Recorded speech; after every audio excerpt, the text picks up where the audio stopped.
The FBI formally confirms that it is indeed investigating Hillary Clinton's use of a private email server. Let me bring in Pete Williams very quickly.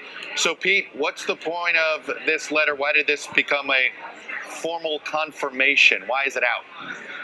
Because, Chuck, back in August, a federal judge ordered the State Department in one of these FOIA, Freedom of Information Act lawsuits over the emails.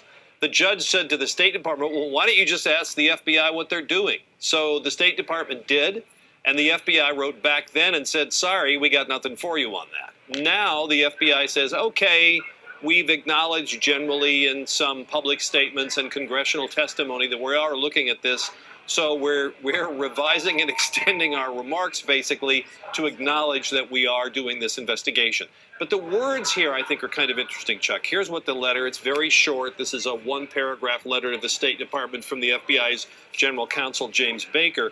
What he says is, since that time, the Bureau has acknowledged generally that it is working, now here's the phrase, that it is working on matters related to former Secretary Clinton's use of a private email server, period.